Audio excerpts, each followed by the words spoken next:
Hello, and welcome to our coverage of the war in Ukraine.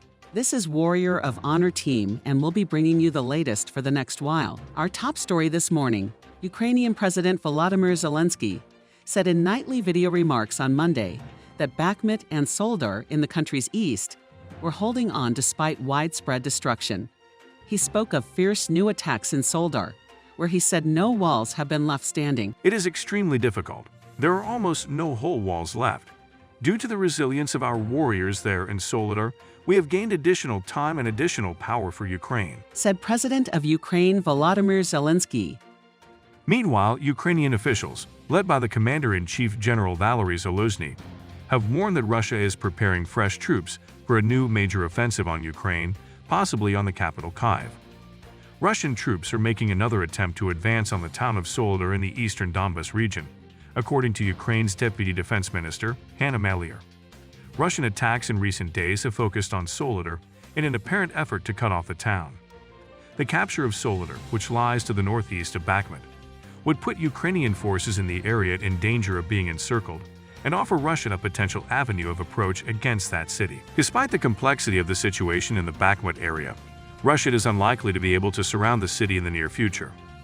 This was announced on Twitter by the Ministry of Defense of Great Britain, with reference to intelligence data, reports Ukrinform. As noted in the summary, in the past 4 days, Russian troops and forces of the Wagner PNC have tactically advanced towards the small town of Soledar in Donbas and are likely to control most of the settlement. Soledar is located 10 kilometers north of Bakhmut, the capture of which probably remains the main immediate operational goal of Russia, in order to bypass Bakhmut from the north and disrupt Ukrainian lines of communication, according to British intelligence. Part of the fighting took place at the entrances to the 200-kilometer-long tunnels of abandoned salt mines that run under the territory of the district. Both sides are likely concerned that the tunnels could be used to infiltrate the rear. Despite increasing pressure on Bakhmut, Russia is unlikely to be able to immediately surround the city in the near future, because Ukrainian troops maintain deep defensive lines and control supply routes. Meanwhile, we have a lot of new information about strike to Makiivka. Recall that a blow to the camp of Russian soldiers in Makiivka, Donetsk region, was carried out by the armed forces of Ukraine on New Year's Eve, on December 31, 2022. The camp was located in the building of the former vocational school No. 19 on the outskirts of the city. As a result of hitting missiles, detonated ammunition, placed in the same building with regular military and mobilized. As of January 3, 2023, the Russian Ministry of Defense officially recognized the death of 89 people. The Ukrainian side claimed the death of up to 400 people.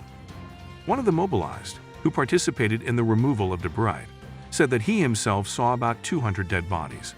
The strike on Makiivka was the largest one-time loss of Russian troops, which was recognized by the Russian Ministry of Defense throughout the war. It came amid a recent wave of rocket attacks on Ukrainian cities. According to the latest data, about 400 Russian soldiers were killed after the strike, and another 300 were injured. At the same time in Russia, a petition collected 50,000 votes, which asked to publish the lists of those who died in Makiivka.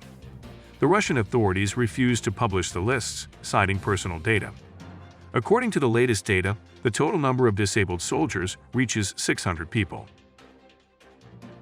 Ukraine claims that 710 Russian soldiers were killed in the last 24 hours, according to the General Staff of the Armed Forces' latest update.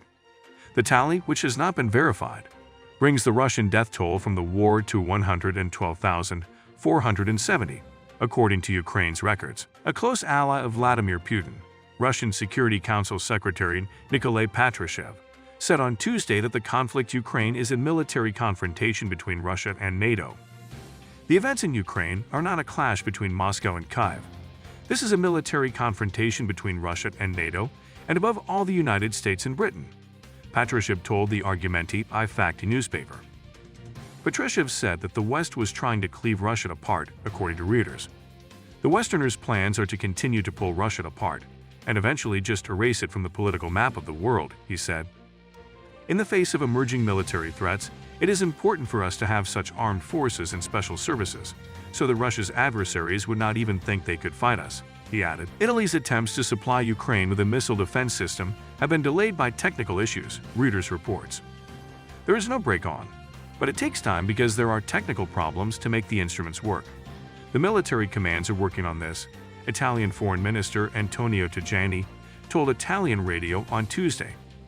La Repubblica reported on Monday that a decision on the supply of new arms to Ukraine had been delayed until next month because of political tensions, cost considerations, and equipment shortages. Volodymyr Zelensky said 2 weeks ago that Rome was considering supplying air defenses after a phone call with Italian Prime Minister Giorgia Meloni. But La Repubblica reported on Monday that Meloni, who is a firm supporter of Kyiv, was facing resistance on the issue from right-wing allies Matteo Salvini and Silvio Berlusconi, who both have a history of ties to Moscow. Thanks for watching. Subscribe to the channel and be the first to know the latest information about events in Ukraine.